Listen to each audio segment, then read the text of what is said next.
माझ्याच परिवारातलं 4-5 वोट इकडे एक दुसरीकडे टाकलाय। विशेषतः मतदार याद्या आणि त्याच्यातला नावाचा गोंधळ हा दरवर्षी होतोय, ही थोडीशी चिंतेची बाब आहे। नागपूरच्या जनतेने 3 वेळा आम्हाला निवडून दिलं आणि विकास करण्याची संधी दिली। जे काम आम्ही केलं त्याच भरोशावर आम्ही पुन्हा निवडणूक लढलोय आणि निश्चितपणे या निवडणुकीत आम्हाला मागच्या वेळेसारखंच उत्तम यश मिळेल असा मला विश्वास आहे।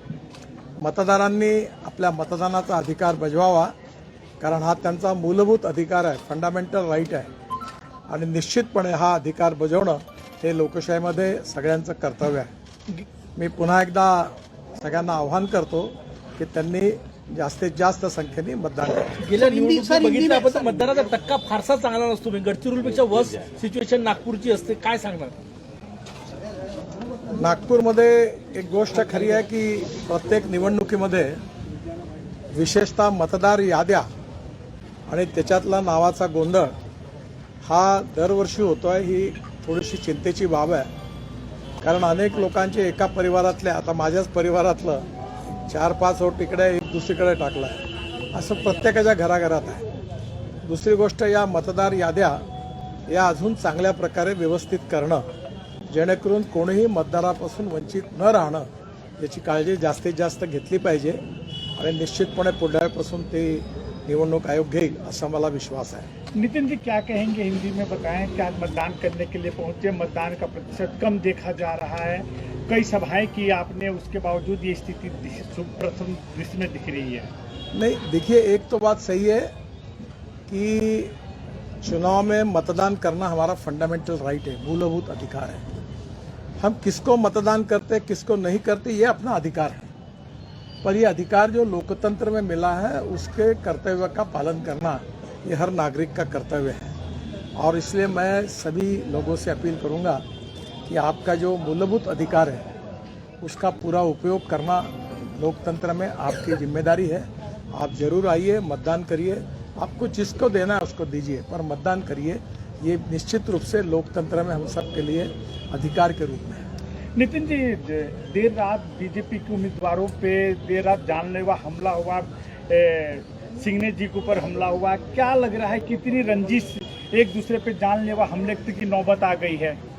देखिए, मैं आज अभी सिंघने जी के घर पर ही जा रहा हूँ उनको देखने के लिए, पर ये जो घटना हुई ये बहुत ही दुर्भाग्यपूर्ण और निषेधार्ह है।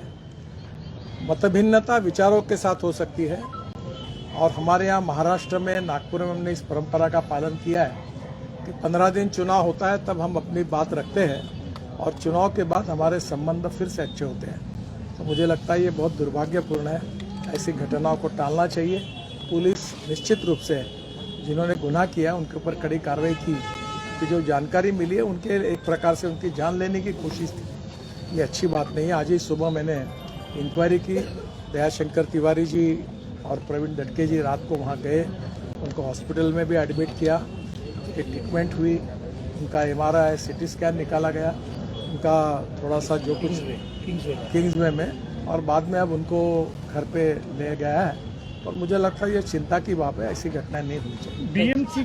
बीएमसी का ये चुनाव किस तरीके से देख रहे हैं? इस चुनाव में काफी देखा गया कि व्यक्तिगत टीका टिप्पणी की गई, भाषावाद पे टिप्पणी की गई, किस तरीके से इसको देख रहे हैं? बीएमसी के चुनाव को किस तरीके से? कोई कुछ भी बोले और कुछ भी कहते रहे, अधिकार तो जनता का है कि किसको चुनकर देना। मैं पूरे चुनाव में एक भी बार मैंने विपक्ष का, उम्मीदवार का, किसी का कभी नाम तक नहीं लिया, क्योंकि हमने इतना काम किया है, वो बताते बताते ही टाइम कम पड़ता है। तो हम अपनी पॉझिटिव्ह बात को कहें और लोग समझते हैं, लोग काम को समझते हैं, लोग उसके ऊपर मतदान करें। विकासाच्या मुद्द्यावर महाराष्ट्रातले मतदार त्याच्या मागे, विकासाच्या मागे निश्चित रूप से 15 साल में, चाहे मुंबई हो चाहे नागपुर हो, केंद्र में मोदी जी के नेतृत्व में, महाराष्ट्र में देवेंद्र जी के नेतृत्व में और नागपुर में भी हमारी पार्टी ने और अच्छा काम किया है।